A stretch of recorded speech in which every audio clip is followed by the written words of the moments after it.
Hey, welcome to Lessons from the Boot. I'm your host, Ms. Brittany, and every week I dive deep into the personal growth and development that living here in South Italy teaches me, in the hope that you can gain some inspiration from it wherever you may be in the world. The sprint or the marathon? Which do you choose? This is a really curious question because I think in life, people view opportunities, experiences, and just life in general in one of these two ways. You have those people who view life as a marathon, where you have to pace yourself and steady yourself to be able to sustain the challenges that life will bring your way and to be able to build a strong foundation that can weather the storm. And then you have those who believe that life is like a sprint. You have an objective, you have a goal, and you've got to race to it at all costs. What you desire and want, you desire today, not next year or next month, but now. And it's quite interesting how in periods in our life we can flit between these two ways of thinking.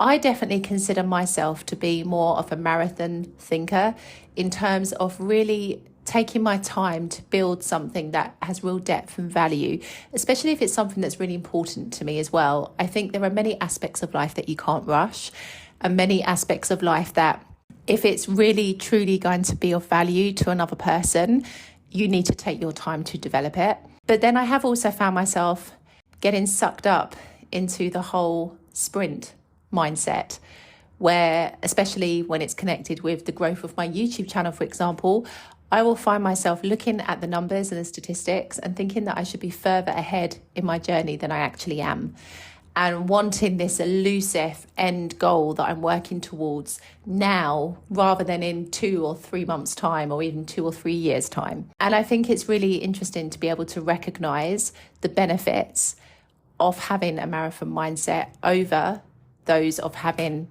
a sprint mindset. Because I think if you have a sprint mindset, there is a lot to say for people who are very focused on their goals. I think this is a huge positive. However, I liken having a sprint mindset to being late for work. If you're late for work, your sole focus is to get to work, which means you are probably driving that little bit quicker, or you're walking or even running to work, which means you're not really paying that much attention to what is going on around you. Your sole focus is to arrive at work. This means that you don't notice the people around you or situations unfolding before you unless they immediately impact your journey at that time. Whereas with a marathon mindset, you're taking your time. It's the leisurely stroll to work. You've got lots of time. You can soak up your surroundings. You can notice the little details. You can interact with people along the way, and you just generally feel a bit more open to opportunities that could unexpectedly present themselves. And this is the difference. I feel that having a sprint mindset leaves you in a place where you miss out on opportunities because you're not fully absorbing what's going on around you, and you're not paying enough attention to the details because you're just moving too quickly to be able to do so. Whereas I think when it's a marathon, you have the time to be able to really look at what's happening and see how that could even, in a way, propel you even faster to your end goal. Now, I see how the marathon mindset has really helped me in my life in lots of different ways. Taking it to language learning. When I moved to Italy in 2018, I could barely say thank you in Italian. Whilst that's not something I'm proud of, I do realise that having a slightly slower approach to language learning has meant that I've been able to sharpen and improve skills in other areas of my life, such as my ability to now be able to fully read people on a much deeper level than ever before. I've always known that words alone are just one small aspect of communication. You know, we have body language, our visual cues, the way we handle ourselves, the way we carry ourselves. They all speak volumes about who you are as a person, more so than the words that leave your mouth. But when you are in a situation where you spend prolonged periods of time in silence because you cannot express yourself as you would like in social situations, you fall back on that ability to read people even more so.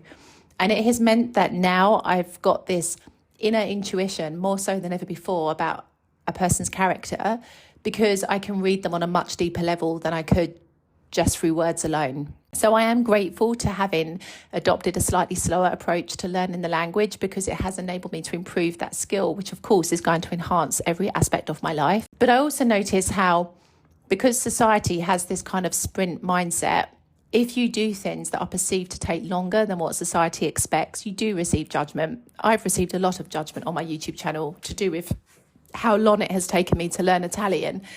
And, you know, I recently recorded a video about how to manage situations when you're struggling to learn a language, because I'm going to be real, it's been difficult for me to learn the language. I've not found it an easy ride.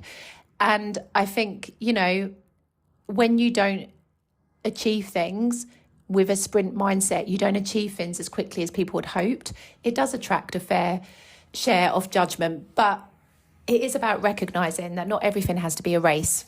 When I think about my YouTube journey as well, I see how I have definitely taken a more of a marathon approach to that too. So YouTube is a beast. And if you don't know much about the workings of YouTube, it, of course, is owned by Google. So that goes to tell you how much of a beast it really is. But also is one of those platforms that is 100% a marathon. You do not start on YouTube and immediately end up with hundreds of thousands of subscribers, unless you are the exception to the rule, which has happened a few times, but it really is the exception.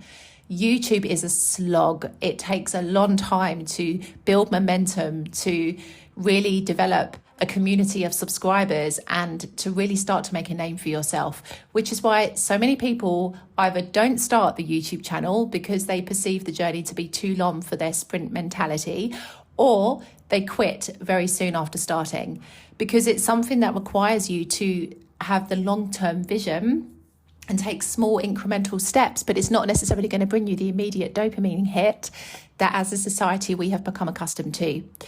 And when it comes to YouTube, when I started my YouTube channel in January 2021, I began filming with just an iPhone 8 Plus, which already was pretty retro at that time, and a simple ring light that I purchased from Amazon. And that was my setup for about a year and a half.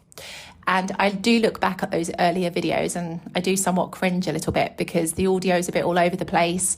Some of the video quality could be better, but essentially it got me started. And then a year and a half later, I started to invest in camera equipment, softbox lighting, a proper tripod, a microphone. But because I took the marathon approach, I now appreciate each of those individual pieces of equipment so much more than if I had started my channel with everything in place. I have a much deeper appreciation for the setup that I have now for my YouTube channel than I ever would have done if that had been my setup from day one. So I think adopting the marathon mindset can really help you to express more gratitude for the things that you have in your life and for your journey, because there is this thing, isn't there? We all believe intrinsically that the destination is the end goal. The destination is that place where you're going to feel incredible and you're going to live the life of your dreams. But actually, what we sometimes get twisted is that it's the journey that actually feels better than when you arrive at your destination. Arriving at your destination often feels like anticlimax, like you've built yourself up to achieve this goal. You achieve it, you revel in it for a period of time, and then after that, 9 times out of 10, you're off to thinking about what you can achieve next. But that whole journey of where you're working towards something, you're putting in the effort, you're putting in the hours, you're getting excited, you're motivated, you're driven, that is where the magic lies. And I honestly think the journey is underestimated so much. We become so fixated on the end result that we forget the real growth, the transformation, the excitement lies in the journey and not necessarily when you arrive at your destination. And so I feel it's really interesting sometimes to explore this. Even as a teacher, I see this as well with how people approach language learning. You have people who will want to take an English course and they want to already arrive at the end destination. Perhaps it's an advanced level of English, perhaps it's an upper intermediate level, and they want to arrive there before they can even walk. And sometimes you're like, but why have this sprint mindset? Take your time. Language learning is a marathon. I don't care how many videos want to tell you that you can learn a language in 2 weeks. It's not true. Yes, you might pick up a few expressions, but to really understand a language in depth and to fully master it, there is not one set period of time for everyone. But it is always going to be longer than 2 weeks. And I feel like, sometimes you have to embrace that journey and not look at it from an impatient standpoint, but look at it from the point that, okay, you may start off lower than you anticipate, but adopting the marathon mindset, you're going to keep getting better and better and better and build a solid foundation of the language rather than running to a level of English or whatever language you're studying, which clearly is not right for you, not building a solid enough foundation and then completely losing the ability to use the language at the end of the day. This is essentially what happens always. It's that whole parable of whether you build your house on sand or on a more solid foundation. Like if you choose to rush and run in life without really putting the proper foundations in place, then 9 times out of 10, at some point, it's all going to crumble down. And it's really interesting because I read an article, and I've also heard this concept spoken about on a few podcasts recently as well, about why it's not good to go viral on social media. When you start a social media account, especially if you want to build a brand, the moment of going viral or having something pop off is what most people dream of, because they believe it's going to give them this elevated status, increase their, subscribers or followers, and just help to grow their business.